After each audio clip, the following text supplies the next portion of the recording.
Hello viewers. Hello viewers. Welcome to Minute Mystery. Welcome to Minute Mystery. இந்த வீடியோவோட title and தம்ப்நெயில பார்க்கறப்பே தெரிஞ்சுக்கும் இன்னைக்கு நம்ம பார்க்க போற கேஸ் கிரீஸ்மாவோட கேஸ் தான். எஸ் அந்த ஒரு கேஸ்ல உண்மையிலேயே என்ன நடந்துச்சு அதுக்கு பின்னாடி இருக்கிற டார்க்கஸ்ட் ட்ரூத் என்ன அப்படின்றது தான் இப்போ நம்ம பார்க்க போறோம். அத பார்க்கறதுக்கு முன்னாடி சேனலை சப்ஸ்கிரைப் பண்ணுங்க கூட லைக் அண்ட் ஷேர் பண்ணுங்க. இப்போ வீடியோக்குள்ள போலாம். இந்த கேஸ்ல பாத்தீங்கன்னா மொத்தம் 2 பேர் இருக்காங்க. ஒருத்தவங்க பேரு கிரீஸ்மா, இன்னொருத்தரோட பேரு சாரோன் ராஜ். இதுல கிரீஸ்மாக்கு பாத்தீங்கன்னா 24 வயசு ஆகுது. இவங்க கன்னியாகுமரியை சேர்ந்தவங்க. அண்ட் சாரோன் ராஜ் பாத்தீங்கன்னா கேரளாவோட பார்டரான பாரசாலால வசிட்டு இருந்தவர். இவருக்கு வயசு 23 ஆகுது. சோ இவங்க 2 பேரும் பாத்தீங்கன்னா கன்னியாகுமரியில இருக்க ஒரு பிரைவேட் காலேஜ்ல ஒண்ணா தான் படிச்சாங்க. ஆனா என்னதான் காலேஜ் ஒண்ணா இருந்தாலும் அவங்க படிச்ச கோர்ஸ் வேற கோர்ஸ். கிரீஸ்மா பாத்தீங்கன்னா இங்கிலீஷ் லிட்டரேச்சர் படிச்சிட்டு இருந்தாங்க. அதே நேரத்துல சாரோன் ராஜ் பாத்தீங்கன்னா பிஎஸ்சி ரேடியாலஜி படிச்சிட்டு இருந்தாரு. என்னதான் படிக்கிறது வேற டிபார்ட்மெண்டா இருந்தாலும் படிக்கிற காலேஜ் ஒரே காலேஜ் தானே. சோ அதனாலே காலேஜுக்கு பாத்தீங்கன்னா ஒரே பஸ்ல தான் போயிட்டு வந்துட்டு இருந்திருக்காங்க. அப்படி போயிட்டு வந்துட்டு இருக்கப்பே இவங்களை அறியாமே இவங்களுக்குள்ள காதலும் மலர ஆரம்பிக்குது. எஸ் 2021ல இருந்து இவங்க லவ் பண்ண ஆரம்பிக்கிறாங்க. அப்படி லவ் பண்ண ஆரம்பிச்சதுல இருந்து இவங்க போகாத இடமும் கிடையாது, சுத்தாத பிளேசஸும் கிடையாது அப்படின்னு தான் சொல்றாங்க.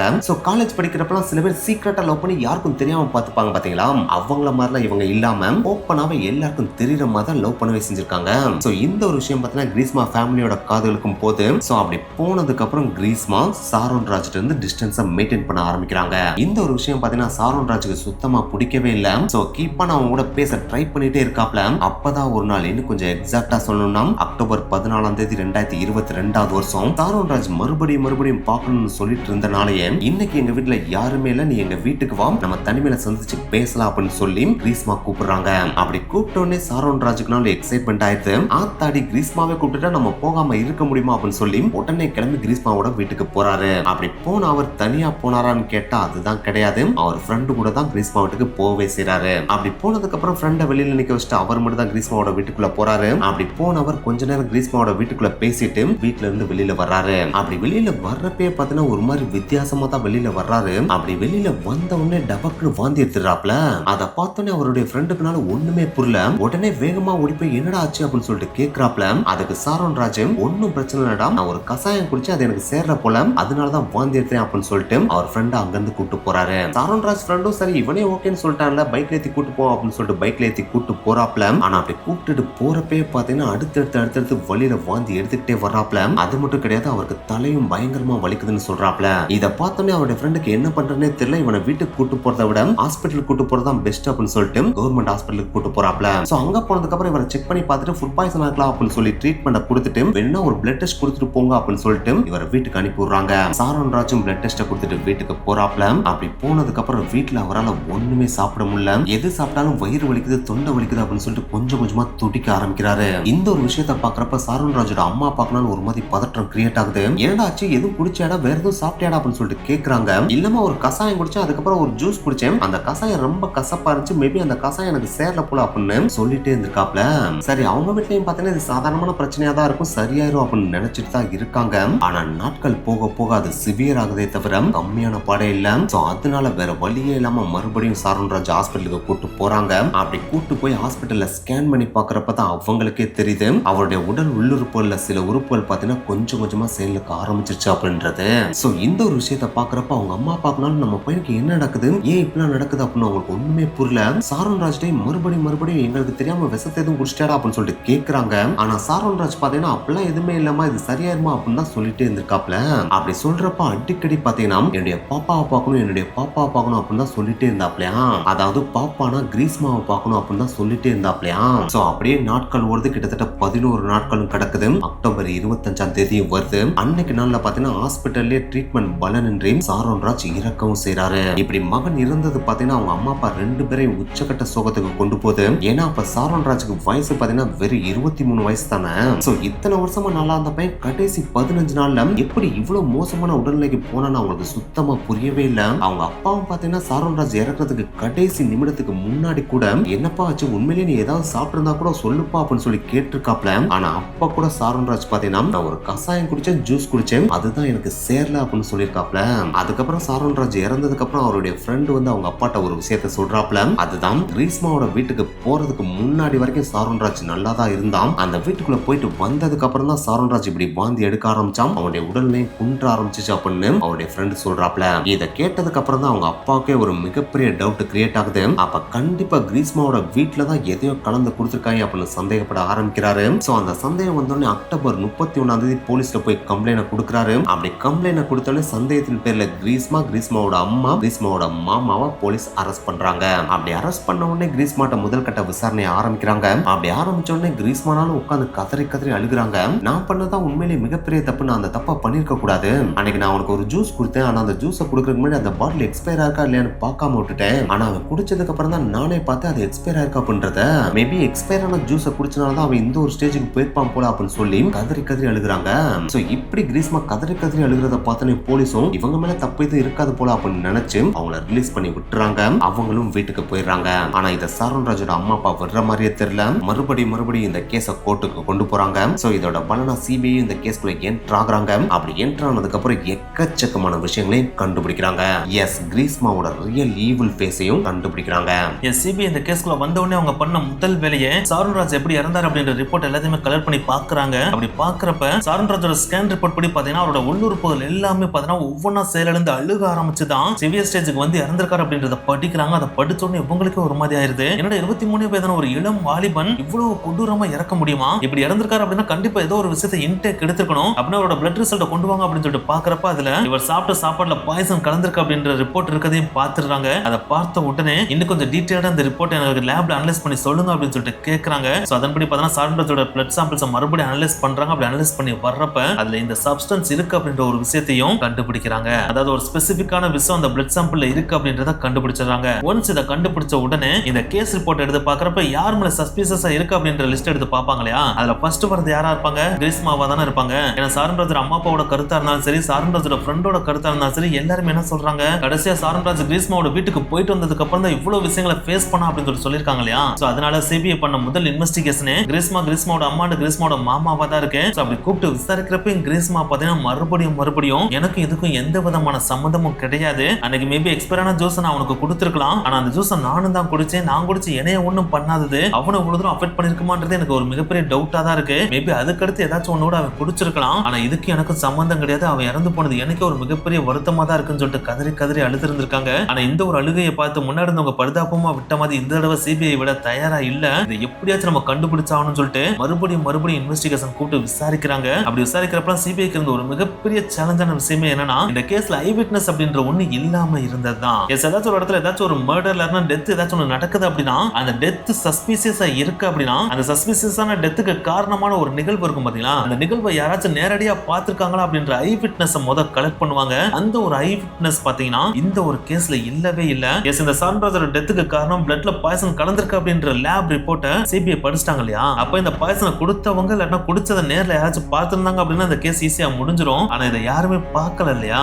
சோ அப்ப யாரு கொடுத்தாங்கன்றதும் தெரியல, எப்படி ஒரு குடிச்சாருன்றதும் தெரியல இல்லையா? சோ அதனாலதான் போலீஸ்க்கு இப்ப ரொம்ப காம்ப்ளிகேட்டடா இருக்கு. சோ அதனால சஸ்பெக்ட் லிஸ்ட்ல ஃபர்ஸ்ட் இருக்கிற கிரீஸ்மாவை பார்த்தா மறுபடியும் திருப்பி கேள்வி கேட்கறாங்க. அப்படி கேட்கறப்ப பார்த்தா சில விஷயங்களை கையாளுறாங்க. அதாவது ஐ விட்னஸ் ஒரு கேஸ்ல இல்லாத டைம்ல போலீஸ் எப்படி மூவ் பண்ணுவாங்கன்னா சீன் ரீக்ரியேஷன் அப்படின்ற ஒரு மெத்தட கையில எடுப்பாங்க. அதாவது சஸ்பெக்ட்ல இருக்கிற ஒருத்தவங்க பொய் சொல்றாங்களா உண்மையை சொல்றாங்களான்றத கண்டுபிடிக்கிறதுக்கு இதுக்கு முன்னாடி நடந்த நிகழ்வுகள் இருக்கும் பார்த்தீங்கன்னா அதை மறுபடியும் ரீக்ரியேட் பண்ண சொல்லி அதே இடத்துக்கு அவங்களை கூட்டு போய் இன்வெஸ்டிகேட் பண்ணுவாங்க. அதன்படி பாக்குறப்ப கிரீஸ்மா என்ன சொல்லியிருந்தாங்க, நான் எக்ஸ்பயரான ஜூஸை வாங்கி கொடுத்ததுனால கூட இப்படி ஆயிருக்கலாம் சொல்லியிருந்தாங்க இல்லையா? அப்ப நீ எக்ஸ்பயரான ஜூஸை வாங்கி கொடுத்துருக்க அப்படின்னா அதை நீ எந்த கடையில வாங்கின, அந்த ஜூஸை குடிச்சு முடிச்சதுக்கு அப்புறம் அந்த பாட்டில எங்க தூக்கி போட்ட, அந்த இடம் எல்லாத்தையும் எங்களுக்கு காமி, அங்க வந்து அந்த இதை எக்ஸ்பிளைன் பண்ண அப்படின்னு சொல்லிட்டு கேட்கறாங்க. அப்படி கேட்கறப்ப சில தடுமாற்றங்கள் கிரீஸ்மா இருக்கிறத சிபிஐ நோட் பண்ணிடுறாங்க. அப்படி நோட் பண்றப்ப இந்த பொண்ணு பொய் சொல்றா அப்படின்றத கண்டுபிடிச்சிடுறாங்க. அப்படி கண்டுபிடிச்ச உடனே அந்த பையன் கூட நீ எங்கெங்கெல்லாம் போனியோ அந்த எல்லா இடத்துக்கும் எங்களை கூட்டு போய் காமின்னு சொல்லிட்டு சீனை ரீக்ரியேட் பண்ண சொல்றாங்க. ஆனா அப்படி ரீக்ரியேட் பண்ண சொல்ற எல்லா இடத்துலயுமே பாத்தீங்கன்னா இது வரைக்கும் சாரோன் ராஜோட க்ளோஸ் அப்லயே டீப்பா லவ் பண்ண ஒரு பொண்ணா இருந்திருந்தாங்க அப்படின்னா அவரோட லவ்வர் வந்த இடத்துக்குலாம் மறுபடியும் போய் நின்னா கண்டிப்பா கண்ணுல இருந்து கண்ணீர் வரணும் இல்லையா?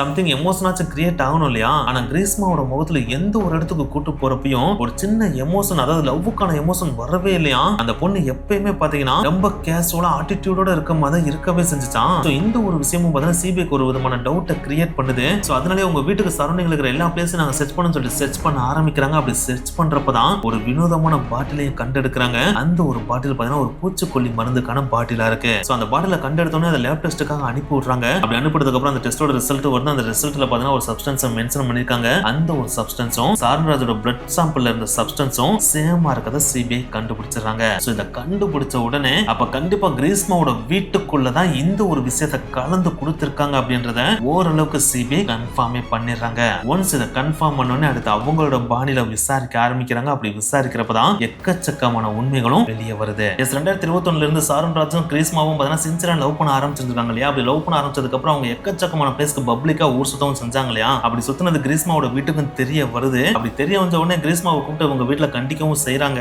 ஆனா என்னதான் அவங்க கண்டிச்சாலும் கிரீஸ்மாவுக்கு சாருன் ராஜ் உலகம் நல்லாவே பிடிச்சிருக்கு, அதனாலே நான் அவனை விட மாட்டேன் அப்படின்னு சொல்லியிருக்காங்க. ஆனா கிரீஸ்மாவோட வீட்டுல இதை விடுற மாதிரி தெரியல. உனக்கு நான் வேற ஒரு மாப்பிள்ளையை பார்த்து கட்டி வைக்கிறோம் அப்படின்னு சொல்லிட்டு 2022 வருஷம் மார்ச் மாசம் ஒரு ஆர்மி மேனை பார்த்து கிரீஸ்மாக்கு என்கேஜ்மெண்ட்டும் பண்ணி வைக்கிறாங்க. இந்த ஒரு என்கேஜ்மெண்ட் கிரீஸ்மாவோட மைண்ட் செட்டே கம்ப்ளீட்டா மாத்துது. ஏன்னா அதுக்கு முன்னாடி வரைக்கும் பாத்தீங்கன்னா கிரீஸ்மா சாருன் ராஜை தான் நான் கட்டிக்கிறேன்னு சொல்லிட்டு இருந்தாங்க. அவங்க கூட தான் நான் வாழ்க்கையை வாழ போறேன்னு சொல்லிட்டு இருந்தாங்க. அவனை டீப்பாவும் லவ் பண்ணிட்டு இருந்தாங்க இல்லையா? ஆனா ஒன்ஸ் இந்த ஆர்மி மேன் கூட என்கேஜ்மெண்ட் நடந்ததுக்கு அப்புறம் பாத்தீங்கன்னா கம்ப்ளீட்டா சாருன் ராஜை அவாய்ட் பண்ண ஆரம்பிக்கிறாங்க. இந்த ஒரு விஷயம் பாத்தீங்கன்னா சாருன் ராஜுக்கு சுத்தமா பிடிக்கவே இல்ல. என்னடா அது இவ்வளவு தூரம் டீப்பா நம்ம லவ் பண்ணோம், அப்படி லவ் பண்ணியும் கிரீஸ்மா இப்படி ஒரு மாப்பிள்ளை எனக்கு பார்த்தாங்க, என்கேஜ்மெண்ட் பண்ணிட்டேன் அப்படின்றதோட என்ன சொல்லாம மறச்சிட்டான். ஆனா என்னதான் அவ என்னை அவாய்ட் பண்ணாலும் என்னால அவளை அவாய்ட் பண்ண முடியாது அப்படின்னு சொல்லிட்டு மறுபடியும் கிரீஸ்மா கூட பேசதான் அவர் ட்ரை பண்ணிட்டு இருந்திருக்காப்ல. ஆனா இந்த ஒரு விஷயம் கிரீஸ்மாக்கு சுத்தமா பிடிக்கவே இல்ல. அதே நேரத்துல கிரீஸ்மா பத்தின சில விஷயங்கள் சாருன் ராஜ்கிட்ட இருக்கு அப்படின்றதும் கிரீஸ்மாக்கு நல்லாவே தெரியுது. ஏன்னா இதுக்கப்புறம் பாத்தீங்கன்னா கிரீஸ்மா புது லைஃப் ஸ்டார்ட் பண்ண போறாங்க. அவங்க அம்மா அப்பா பார்த்த மாப்பிள்ளையோட கல்யாணம் முடிச்சு போறாங்க இல்லையா? அப்படி கல்யாணம் முடிச்சு போற அந்த ஒரு சமயத்துல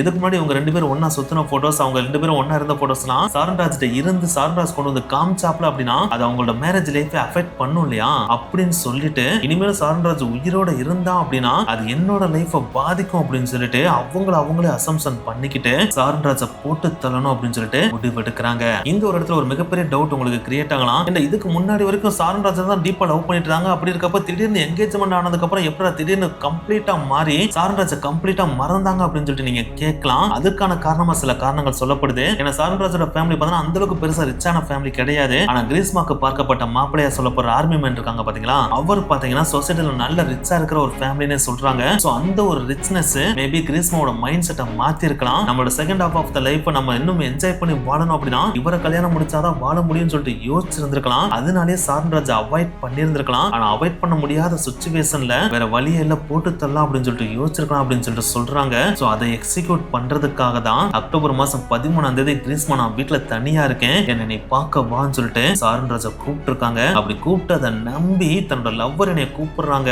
சோ மேபி இது மறுபடியும் நாங்க ஒண்ணு சேர்றதுக்கான ஒரு சிச்சுவேஷனா இருக்கலாம்னு நினைச்சு சாருன் ராஜ் கிரீஸ்மாவோட வீட்டுக்கு போயிருக்காரு. ஆனா அப்படி அங்க போன உடனே கிரீஸ்மா பார்த்தா அன்பா சில வார்த்தைகள் பேசியிருக்காங்க. அப்படி பேசினதுக்கு அப்புறம் சாருன் ராஜ் அதுல மயங்கி இருக்காரு. அப்படி மயங்கின உடனே உனக்காக ஸ்பெஷலா ஒரு கசாயம் நான் வச்சிருக்கேன், அந்த கசாயத்தை நீ குடி அப்படின்னு சொல்லிட்டு சொல்லியிருக்காங்க. சாருன் ராஜ் கிரீஸ்மா மேல இருக்கிற நம்பிக்கையில அவ எனக்கு எதுவும் பண்ண மாட்டா அப்படின்ற நம்பிக்கையில அதை வாங்கி யோசிக்காம குடிச்சிருக்காரு. அப்படி குடிச்ச உடனே அவரோட தொண்டையில பார்த்தா சம்திங் கரகரன்ற மாதிரி ஃபீல் இருந்திருக்கு. அப்படி இருந்த உடனே நான் அதை வாந்தி எடுக்க போறேன்னு சொல்லிட்டு வாந்தி எடுக்க போயிருக்காப்ல. ஆனா அதையும் தடுத்து நிப்பாட்டி இது இப்படிதான் குடிக்கிறப்ப அப்படிதான் இருக்கும், நான் இதை குடிச்சிருக்கேன், இது முதுகு வலியாக குடிக்கிற கசாயம், ஸ்டார்டிங்ல அப்படிதான் இருக்கும், ஆனா நீ வாட்டுக்கு வாந்தி எடுத்துட்டேன்னா அப்புறம் நம்ம வலிலாம் சரியாகாது, சோ இந்த ஜூஸை சேர்த்து கூடி அப்படின்னு சொல்லிட்டு அந்த கசாயத்தை கொடுத்த உடனே அடுத்து ஜூஸும் கொடுத்துருக்காங்க. அந்த ஜூஸை கொடுத்த உடனே சாருன் ராஜ் கொஞ்சம் கூட யோசிக்காம அந்த ஜூஸை வாங்கி மடக்குன்னு குடிச்சிடறாரு. சோ இதுக்கு முன்னாடி கொடுத்த அந்த கசாயத்தை பார்த்தா வாந்தி எடுக்காம இன்டேக் பண்ணிடுறாரு. சோ அது கம்ப்ளீட்டா வயிற்றுக்குள்ளேயும் போயிருது. சோ ஒன்ஸ் வயிற்றுக்குள்ள போனோடனே ரியாக்ட் ஆகி அங்கேயே வீட்டுக்குள்ளேயே ஃபர்ஸ்ட் டைம் வாந்தி எடுத்துறாரு. அப்படி வாந்தி எடுத்த உடனே எனக்கு ஒரு மாதிரி பண்ணுது, நான் உடனே வெளியே போறேன்னு சொல்லிட்டு வெளியே வந்திருக்காரு. அப்படி வெளியே வந்த உடனே வாந்தி எடுத்திருந்திருக்காரு. அப்படி வாந்தி எடுக்கிறப்பதான் ஃப்ரெண்டு பார்த்து அவர் ஹாஸ்பிட்டலுக்கும் கூட்டு போயிருந்திருக்காரு. சோ ஒரு நேர்கோட்ல பாக்குறப்ப இதுதான் நடந்திருக்கு, இதுதான் காரணம் அப்படின்றது தெரிய வருது. ஆனா இதுக்கு பின்னாடி அதாவது நம்ம சாருன் ராஜை கொண்டாங்க பாத்தீங்களா, அந்த கொன்றதுக்கு பின்னாடி ஒரு பிக்கஸ்ட் ட்ரூத், டார்க்கஸ்ட் ட்ரூத் இருக்குன்றது அதுக்கப்புறம் இன்னும் கொஞ்சம் விசாரணையில தான் தெரியவே வருது. அதுதான் ஜோதிடம். எஸ் ஆர்மி மேன் கிரீஸ்மாவோட மாப்பிள்ளைய அவங்க வீட்டுல பார்த்தாங்க இல்லையா? அப்படி பார்த்தோன்னே அவங்க 2 பேருக்கு என்கேஜ்மெண்ட் பண்ணணும் அப்படின்னா பொருத்தத்தை செக் பண்ணணும் இல்லையா? சோ அந்த பொருத்தத்தை பாக்குறதுக்காக அவங்க வீட்டுல ஜோசியக்காரங்கிட்ட போயிருக்காங்க. அப்படி போய் பாக்குறப்ப கிரீஸ்மாவுக்கு முதல் தாலி நிக்காது, முதல் கணவர் இறந்து போயிருவார், 2வது கணவர் தான் லைஃப் லாங்கா இருப்பார்னு சொல்லியிருக்காங்க. சோ இதை கேட்டோன்னே அவங்களுக்கு ஒரு மாதிரி பக்குன்னு அடிச்சது. சோ என்ன பண்றது ஏது பண்றதுன்னு தெரியாம இருந்திருக்காங்க. சோ அந்த டைம்ல தான் சாருன் ராஜை நம்ம இதுக்காக யூஸ் பண்ணலாமா அப்படின்னு யோசிக்கலாம்னு சொல்லப்படுது. எஸ் சாருன் ராஜா சீக்கிரட்டா யாருக்கும் தெரியாம கல்யாணம் பண்ணிட்டு அவர் முதல் கணவர் ஆயிடுவார் இல்லையா? அப்படி முதல் கணவன் ஆயிட்டு அவரை போட்டு தட்டா முதல் கணவன் இறந்து போயிருவார் இல்லையா? அப்படி இறந்து போயிட்டா ஊர் அறிகிற மாதிரி கல்யாணம் யார் கூட நடக்க போகுது? ஆர்மி மேன் கூட நடக்க போகுது இல்லையா? அதுவும் இவங்க பாயிண்ட் ஆஃப் வியூல பார்த்தா அது 2வது கல்யாணம் இல்லையா? சோ அப்ப ஆர்மி மேன் லைஃப் லாங்கா கூட வந்துருவார் இல்லையா? சோ அதுக்காகவே சீக்கிரட்டா கிரீஸ்மா சாருன் ராஜ் கூட சர்ச்சில் போய் மோதிரம் மாட்டினதா சில பேர் சொல்றாங்க. ஆனா வேறு சில பேர் அப்பெல்லாம் கல்யாணம் எதுவும் நடக்கல அப்படின்னு சொல்றாங்க. சரி அப்படி கல்யாணம் நடக்கல அப்படின்னா அவர் எப்படி முதல் கணவர் ஆவார் அப்படின்னு நீங்க கேட்கலாம். அதுலதான் ஆஸ்ட்ராலஜிக்கலா என்ன சொல்றாங்கன்னா, ஊரை கூட்டி ஒரு கல்யாணம் நடக்குது அப்படின்னா இவங்க 2 பேருக்கும் கல்யாணம் ஆச்சு அப்படின்னு ஊருக்கே தெரியறதுக்காக லீகலா பண்ற விஷயமே தானே தவிர ஆஸ்ட்ராலஜிக்கலா தாலி கட்டினாதான் கணவன் அப்படின்ற அர்த்தம்லாம் கிடையாதாம். 2 பேர் உடல்நல ஒன்று சேர்ந்துட்டாங்க அப்படின்னாலே அவங்க கணவன் மனைவி தானா. சோ அதன்படி பாக்குறப்ப சாரோன் ராஜும் கிரீஸ்மாவும் ஆல்ரெடி கணவன் மனைவியா தான் இருந்திருக்காங்கன்னு சில பேர் சொல்றாங்க. சோ அதன்படி பாக்குறப்ப சாரோன் ராஜை கொண்டுட்டா முதல் கணவன் இறந்த மாதிரி தானே, அதுக்கப்புறம் 2வது கல்யாணத்தை முடிச்சுட்டு ஹாப்பியா வரலாம் இல்லையா, அதுக்காக தான் கிரீஸ்மா இதை அரங்கேற்றிருக்கலாம் அப்படின்னு சொல்லப்படுது. ஆனா எனக்கு தான் கிரீஸ்மா இதை அரங்கேற்றி இருந்தாலும் ஒரு பொண்ணால ஒரு ஹெல்ப் இல்லாம இதை பண்ண முடியுமான்னு கேட்டா கண்டிப்பா கிடையாது இல்லையா. சோ கண்டிப்பா கிரீஸ்மாக்கு இதை யாராச்சும் ஹெல்ப் பண்ணிருக்கணும் இல்லையா. அப்படி ஹெல்ப் பண்ணதான் கிரீஸ்மாவோட மாமன் அப்படின்னு சொல்றாங்க. எஸ், ரப்பர் மரங்களுக்காக அடிக்க யூஸ் பண்ற அந்த ஒரு பூச்சிக்கொல்லி மருந்தை வாங்கிட்டு வந்து கொடுத்ததே பார்த்தீங்கன்னா கிரீஸ்மாவோட மாமா தானா.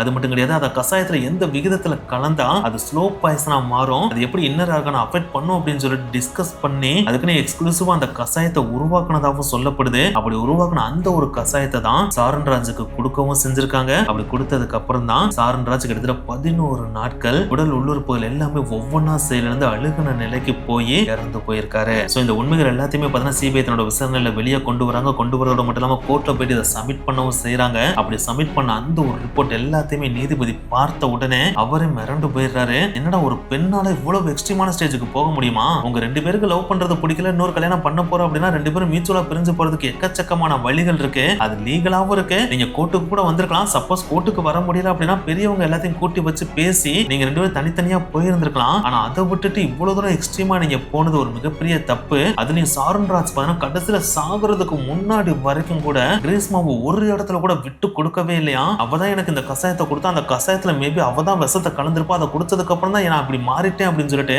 ஒரு இடத்துல கூட சாரன் ராஜ் சொல்லவே இல்லையா, விட்டு கொடுக்கவும் இல்லையா. ஏன்னா ஒரு கசாயத்தை வாங்கி ஒருத்தர் குடிக்கிறாரு அப்படின்னா அதை குடிச்சதுக்கு அப்புறம் தான் தன்னோட பாடியில இவ்வளவு சேஞ்சஸ் நடக்குதுன்றது தெரியாமையா இருக்கும், கண்டிப்பா தெரியும் இல்லையா. சோ அது தெரிஞ்சும் நான் கிரீஸ்மாவை எந்த இடத்துலயும் விட்டு கொடுக்க மாட்டேன், அவ என்னோட லவ்வர் அப்படின்னு சொல்லிட்டு ஸ்ட்ராங்கா சாரன் ராஜ் கடைசி வரைக்கும் நின்றுருக்காரு. ஏன் அப்படி நின்றான்னு சொல்லிட்டு கேட்கிறப்ப சில பேர் என்ன சொல்றாங்கன்னா, மேபி நான் இந்த ஒரு ஸ்டேஜ்ல இருந்து ரெக்கவர் ஆகி மறுபடியும் உயிர் பிழைத்து வரலாம். அப்படி வந்ததுக்கு அப்புறம் நான் கிரீஸ்மா கூட சேர்றதுக்கான சான்சஸ் இருக்கலாம் இல்லையா. அப்படி சேர்ற சிச்சுவேஷன் இருக்கப்போ நான் இந்த மாதிரி அவன் மேல பழி போட்டேன் அப்படின்னா ஃபியூச்சர்ல நான் கூட சேர்ந்து வாழ்றப்ப அவன் முகத்தை பார்க்க முடியாத சூழ்நிலை கிரியேட் ஆகும். சோ அந்த ஒரு சூழ்நிலை எனக்கு வந்துடவே கூடாது, நான் எப்படியும் கிரீஸ்மா விட்டு கொடுக்க மாட்டேன் அப்படின்னு சொல்லிட்டு விடாப்படியா கடைசி வரைக்கும் விட்டு கொடுக்காம ட்ரூவா லவ் பண்ணிட்டு இருந்திருக்காரு சாரன் ராஜ். இந்த ஒரு விஷயத்தை எப்படி போலீஸ் எடுத்தாங்க அப்படின்னா, ஒரு டெத் வருது அப்படின்னா அந்த டெத்ல சஸ்பீசியஸா இருக்கவங்களை கண்டுபிடிக்கணும் அப்படின்னா அந்த இறந்து போனவரோட போன் இருக்கு பாத்தீங்கன்னா, அந்த போனை கைப்பற்றிடுவாங்க. அப்படி கைப்பற்றின உடனே அவங்க பண்ற முதல் வேலையே அந்த போன்ல இருக்கிற போட்டோஸ் வீடியோஸ் எல்லாத்தையும் செக் பண்ணி பார்ப்பாங்க. நெக்ஸ்ட் அவரோட சாட் ஹிஸ்டரிஸ் இருக்கும் பாத்தீங்களா, அதாவது அவர் சாட் பண்ண டெக்ஸ்ட்லாம் இருக்கும் பாத்தீங்களா, அது எல்லாத்தையுமே வெரிஃபை பண்ணுவாங்களாம். அப்படி வெரிஃபை பண்றப்ப எந்த ஒரு இடத்துலயுமே சாரன் ராஜ் கிரீஸ்மாவை விட்டு கொடுக்கவே இல்லையா. கடைசி வரைக்கும் நான் கிரீஸ்மா கூட வாழணும் அப்படின்ற மாதிரி தான் கிரீஸ்மா கூட சேட் பண்ணிட்டு இருந்திருக்காரு. ஆனா இந்த ஒரு விஷயத்தை கிரீஸ்மா பண்ணாங்களா அப்படின்னு கேட்டா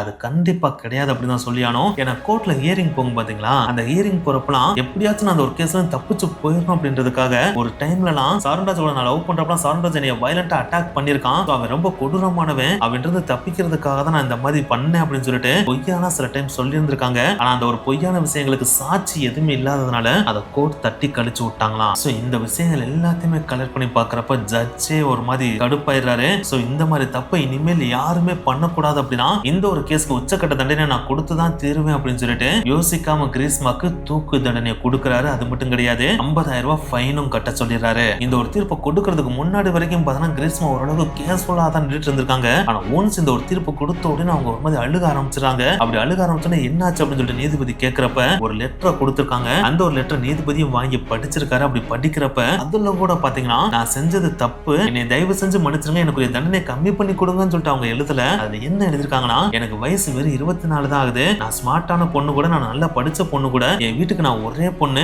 என் வீட்டை நான் தான் பாத்துக்கணும், சோ அதனால என்னோட தண்டனை கம்மி பண்ணி கொடுங்கன்னு சொல்லிட்டு லெட்டர் கொடுத்திருக்காங்க. சோ அந்த ஒரு லெட்டர்ல கூட பாத்தீங்கன்னா அவங்க ஆட்டிடியூட காட்டினதா சொல்லப்படுது. சோ இந்த ஒரு லெட்டர் நீதிபதி படிச்ச உடனே சொன்ன முதல் விஷயமே இதுதான், இந்த ஒரு காரியத்தை வேற யாராச்சும் பண்ணியிருந்தா கூட நாங்க கன்சிடர் பண்ணிருப்போம், நீங்க உங்களோட காலேஜ்ல டாப் ஸ்டூடெண்ட் வேற, அதுவும் கோல்டு மெடலிஸ்ட் வேற, சோ இவங்க சொல்லிதான் நான் இதை பண்ணேன், அவங்க சொல்லிதான் நான் பண்ணேன்னு சொல்லிட்டு நீங்க யாரை சொல்லி தப்பிக்க முடியாது. ஏன்னா நீங்க ஒரு டாப் கிளாஸ் ஸ்டூடெண்டா இருந்திருக்கீங்க அப்படின்னா உங்களால சுயமா சிந்திக்க முடியும். அப்படி சிந்திக்க முடிஞ்ச நீங்க இவ்வளவு பெரிய தப்ப பண்ணிருக்கீங்க அப்படின்னா நீங்க இதை மோட்டிவோட தான் பண்ணிருக்கீங்க, காரணத்தோட தான் பண்ணிருக்கீங்க, பண்ணணுன்றதுக்காக தான் பண்ணவும் செஞ்சிருக்கீங்க, பண்ணுனா இந்த ஒரு கான்சிக்வன்ஸ் வரும்ன்றதை தெரிஞ்சுதான் நீங்க பண்ணிருக்கீங்க. சோ இப்படி இருக்கப்ப எங்களால தண்டனை கம்மி பண்ணலாம் முடியாது, உங்களுக்கு கொடுத்த தண்டனை கொடுத்ததான் தூக்கு தண்டனை தான் அப்படின்னு சொல்லிட்டு தூக்கு தண்டனை கன்ஃபார்ம் பண்ணவே செஞ்சுட்டாங்க. அதுக்கடுத்து இந்த கேஸ்ல கைது செய்யப்பட்ட கிரீஸ்மாவோட மாமா இருக்காரு பாத்தீங்களா, அவருக்கு 3 வருட சிறை தண்டனை கொடுத்திருக்காங்க. ஏன்னா இந்த தப்பு செய்யறதுக்கு காரணமா அவர் இருந்திருக்காரு இல்லையா, அதனால 3 வருட சிறை தண்டனை கொடுத்திருக்காங்க. அந்த கிரீஸ்மாவோட அம்மாவுக்கு எதிராக எந்த விதமான சாட்சியமும் இல்லாததுனால அவங்கள இந்த கேஸ்ல இருந்து விடுவிச்சிடுறாங்க. அதுக்காக கிரீஸ்மா கொடுக்கப்பட்ட இந்த ஒரு தீர்ப்பு கம்ப்ளீட்டான இறுதி முடிவா இருக்குமான்னு கேட்டாம் அதுதான் கிடையாது. இதுக்கடுத்தும் கிரீஸ்மாவில மேல்முறையீடு பண்ண முடியும். ஏன்னா கீழ்மட்ட கோர்ட்ல தான் இந்த ஒரு தீர்ப்பை கொடுத்திருக்காங்க.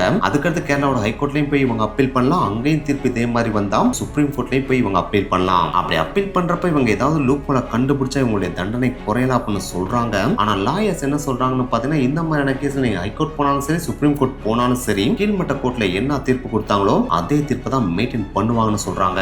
ஏன்னா அந்த லோக்கல் கோர்ட்ல பாத்தீங்கன்னா அவ்வளவு சாதாரணமா தீர்ப்பை கொடுத்துக்க மாட்டாங்க இல்லையா. எக்கச்சக்கமான சாட்சியங்கள், தடயங்கள், ஆதாரங்கள் எல்லாத்தையும் கலெக்ட் பண்ணி தானே கொடுத்திருப்பாங்க. சோ அதை தாண்டி அவங்க எதையாவது மிஸ் பண்ணியிருந்தா மட்டும்தான் தீர்ப்பு மாறுமே தவிர மற்றபடி இதே தீர்ப்பு தான் மெயின்டைன் ஆகும்னே சொல்றாங்க. சோ என்ன நடக்கும்ன்றதை நம்ம வெயிட் பண்ணி தான் பார்த்தாலும் இந்த பொண்ணு கொடுக்கப்பட்ட தூக்கு தண்டனை பற்றிய உங்களுடைய கருத்துக்களையும் இல்ல மறக்காம கமெண்ட் பண்ணிருங்க. நெக்ஸ்ட் வீடியோல மீட் பண்ணலாம். பாய்.